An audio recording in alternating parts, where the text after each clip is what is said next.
60대 초반의 남자랍니다. 1년 전부터 이 아파트로 이사와 늦은 나이에 혼자 살고 있지요. 자식들은 다 분가했으며 아내와는 작년에 사별을 했답니다. 뭐 재혼도 해볼까 아니면 늦은 나이에 황혼연애라도 해볼까 등등 생각해봤지만 나이가 나이인지라 이 모든 게 쉽지만은 않은 것 같았답니다. 그런 제가 예전에 한번 묻지 마세요. 관광버스를 탔던 적이 있는데 그거 외엔 이 나이의 아줌마나 할머니들을 이성적으로 만나본 적이 없던 저였네요. 아무튼 그런 제가 일요일에 휴일을 맞이해서 늦잠 좀 자고 있었습니다. 아침부터 밖에서 시끄러운 소리가 들리더군요. 자세히 보니까 우리 집 윗집 그러니까 8층 801호가 이사를 가고 있었고 이삿짐 사다리차가 우리 집 베란다 쪽을 왔다 갔다 하면서 시끄럽고 정신이 없었죠. 여름이라 더워서 베란다 문도 다 열어놓고 자는데 그 소리는 더욱더 시끄럽게 느껴졌답니다. 그렇게 801호가 이사를 가고 얼마 후 이사간 우리 집 윗집 801호에 누가 새로 이사를 온 것 같은데 사실 요즘 세상의 이웃이라 해도 누가 이사 왔는지 관심도 없었고 모르고 있었는데 어느 날 평일 저녁에 누군가 초민종을 누르더라고요. 인터폰을 보니 한 50대 중후반쯤 되는 아줌마가 뭔가를 갖고 우리 집 문 앞에 서 있는 것 같았습니다. 잡상이는 아닌 것 같아서 문을 열고 밖으로 나가보니 평범한 50대 후반의 아줌마가 제게 시루떡이 담긴 접시를 내밀며 이번에 새로 801호에 이사를 왔다고 하면서 떡 좀 했다며 드시라면서 갖고 왔다고 했답니다. 전 그러냐면서 감사하다고 하며 떡을 갖고 집 안으로 들어왔는데 순간 든 생각이 요즘에도 이사 오면 떡 돌리는 집이 있네라는 생각이 들더군요. 그런데 뭔가 또 하나 좀 이상하단 느낌이 들었답니다. 막가 떡을 가지고 온 그 아줌마 꼭 초면이 아닌 것 같은 느낌이랄까? 구면인 것 같고 꼭 어디서 한 번쯤은 본 것 같은 느낌이 자꾸만 들었답니다. 평범해 보이는 50대 후반의 모습인데 왜 자꾸 저런 생각이 드는 건지, 혹시나 내가 잠시나마 저 아줌마에게 관심이 있어서 그런 건가 하는 그런 생각마저 들더군요. 한 번은 밖에 일 좀 보고 집에 돌아오면서 아파트 1층 엘리베이터에 서서 엘리베이터가 내려오기를 기다리고 있는데 그때 아파트 입구를 지나 엘리베이터 입구 쪽으로 장바구니를 들고서 입주민으로 보이는 아줌마 한 명이 걸어오더군요. 저는 여기 살면서 아파트 안에서 마주치면 그냥 같은 입주민이고 하니 목례 정도만 하며 인사를 하는 정도라 그때도 마찬가지로 같은 엘리베이터를 탄 그 아줌마와 목례 정도만 했었고 그 아줌마도 제게 답례로 말없이 목례를 하더군요. 그렇게 엘리베이터를 탄 뒤 저는 제가 사는 7층을 눌렀고 그 아줌마는 8층을 누르더라고요. 보니까 그 아줌마 저번에 떡을 갖다 준 그 아줌마였습니다. 전 그래서 목례 가지고는 별게 아닌 것 같아 저번에 떡 잘 먹었다고 말하니 그 아줌마가 701호 사시는 분이셨구나라고 하면서 잘 드셨다니 다행이라며 나중에 김치 한번 담궈서 갖다 드린다고 하더라고요. 그래서 저는 아니라고 괜찮다고 하니까 자기가 원래 이런 거 해서 이웃이랑 나눠 먹는 걸 좋아한다고 하더군요. 그렇게 서로 짧게 엘리베이터에서의 대화를 끝내고 저는 7층에서 내렸습니다. 그리고 현관문을 열어 집 안으로 들어갔는데 자꾸만 그 아줌마가 어디서 본 것 같은 느낌이 강하게 들더라고요. 그래서 늙은 나이에 머리를 쥐어짜며 내가 저 아줌마를 대체 어디서 봤더라 하며 생각하고 있었는데 그때 아차 하는 생각이 들었습니다.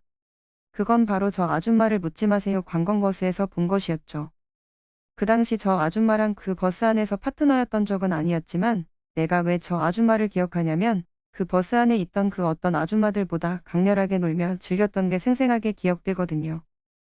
그래서 저 아줌마가 아마 아직까지도 뇌리에 남았나 봅니다. 아무튼 전 그 아줌마를 묻지 마세요. 버스에서 본 걸 기억해냈고 거기서 만났던 아줌마를 같은 아파트 그것도 우리 집 2층에 살고 있는 입주민으로 만나니 참 세상 좁다는 느낌이 들었답니다. 그러다가 한 번씩 그 아줌마를 마주치며 그냥 간단한 인사 정도만 했는데 그 아줌마는 저를 못 알아보더군요. 하긴 저도 그때 참 조용조용 놀았던 터라 열심히 놀기에 바빴던 저 아줌마가 평범하기 그지없던 날 기억할 리 만무했죠. 한 번은 외출하려고 엘리베이터를 탔는데 그 아줌마와 남편으로 보이는 남자도 함께 타고 있더군요. 같이 있는 모습을 보니 남편이 참 한심하게 느껴졌습니다.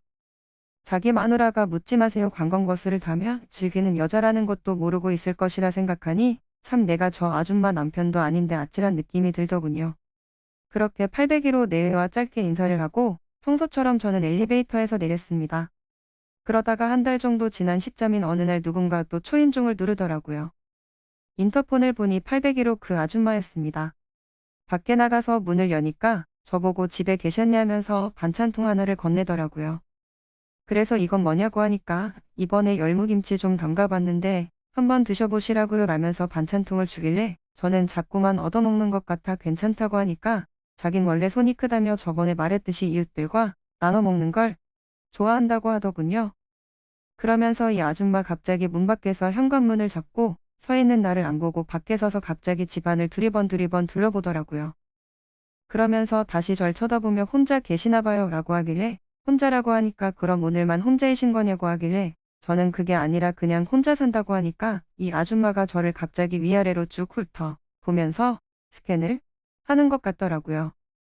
그러다가 이내 그러시냐고 하며 혼자 사시니까 잘 됐다면서 그럼 종종 지금처럼 김치나 밑반찬 좀 갖다 드린다고 하길래 저는 괜찮다고 했지만 부담 갖지 말라면서 이웃 사촌이고 원래 손이 커서 그러니까 편하게 생각하라고 하더라고요.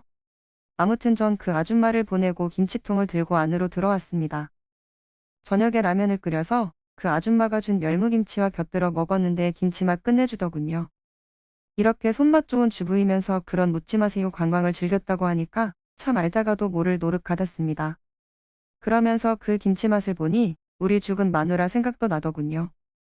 어느 순간 이렇게 호래비가 돼서 혼자 사니까 적적한 느낌이 그제서야 들게 되는 것 같았답니다. 저는 그 아줌마와 천만이도 마주쳤습니다. 아파트 엘리베이터 안이나 재활용을 벌이러 갈 때나 잠깐 공원으로 운동하러 갈 때나 급기야 아파트 근처 마트에서도 마주쳤죠. 이렇게 자주 마주치다 보니 서로 짧게 인사만 하고서 그냥 지나쳤던 예전과는 달리 조금씩 그 아줌마와 가까워졌답니다. 그러면서 제게 이제는 호칭도 김 사장님이라고 부르며 김치 떨어지면 언제든 얘기하라고 하더군요. 언제라도 갖다 준다고 하면서 말이죠. 그렇게 점점 가까워지다 보니 말할까 말까 고민이 됐습니다. 묻지 마세요. 버스 탔을 때 나도 있었다고 말하고 싶었고 거기서 봤다고 말하고 싶었지만 그 여자가 날 기억 못하는 거 보니 피차 서로 말하지 않는 게 예의라고 느껴지더군요. 그래서 그냥 혼자만 알고 말하지 않기로 했답니다. 그러던 어느 날 그 아줌마가 다시 또 우리 집 배를 눌렀답니다. 그러면서 이번엔 화투패를 가지고 왔더군요. 저보고 하는 말이 화투를 치고 싶은데 남편도 출장 가고 집에 없고 그렇다고 컴맹인 내가 컴퓨터로 화투 치면서 놀지도 못하고 안 되겠다 싶어서 그냥 가까운 김 사장님 댁으로 왔다고 하더라고요. 저는 그러냐면서 어서 안으로 들어오라고 했답니다. 문을 닫으며 혹시나 주위에 누군가 이 아줌마가 내 집으로 들어오는 걸 목격할까 싶어 살짝 두렵기는 했지만 당연히 그 아줌마가 내 집으로 들어올 때 아무도 본 사람은 없었습니다. 그 아줌마는 한동안 내가 사는 우리 집안을 두리번 둘러보더니 아휴 혼자 사시는데 호레비 냄새도 안 나고 집안이 참 깨끗하네요 라면서 서슴없이 말을 하니까 약간 그 나이에도 쑥스럽더군요. 저는 담요를 하나 준비했고 거실 바닥에 그 담요를 하나 깔고서 그 아줌마 보고 여기 와서 앉으라고 했죠. 그러면서 뭐 음료수라도 드리냐니까 아니라면서 방금 먹고 왔다며 괜찮으니 김 사장님도 어서 여기 앉아서 같이 치자고 하더라고요. 그래서 그 담요를 하나 깔아놓고 우리는 같이 화투를 치기 시작했습니다. 큰돈은 아니고 재미로 치는 거니 도박성이 있는 게 아닌 단순히 재미로 치는 화투였죠. 그렇게 1시간 정도 화투를 치고 나니까 갑자기 저도 목이 탔고 그 아줌마가 하는 말이 김 사장님 저번에 제가 준 열무김치에 동동주 한 잔 먹으면 딱 좋을 텐데 라고 해서 저도 그러자고 하며 열무김치를 꺼냈고 저번에 사다 두었던 막걸리도 냉장고에서 꺼냈습니다. 그랬더니 그 아줌마가 갑자기 눈이 휘둥그레져서 벌써부터 침을 삼키고 군침 돈다고 하더라고요.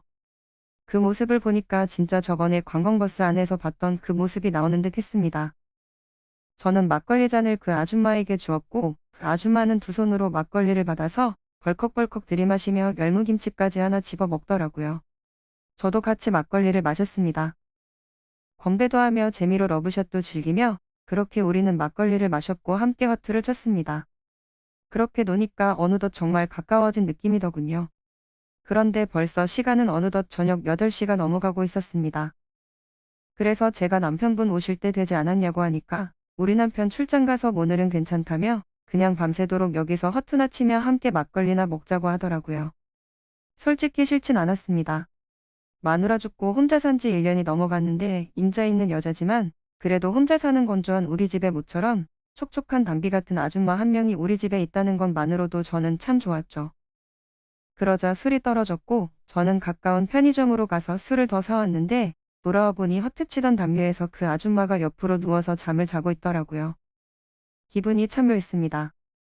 아까 전까지만 해도 서로 우리 집 현관문 앞에서 인사 정도만 하던 사이였는데 어느새 우리 집 안에 들어와서 저렇게 자고 있는 걸 보니까 저도 이 늙은 나이에 다시 남자가 된 기분이었죠.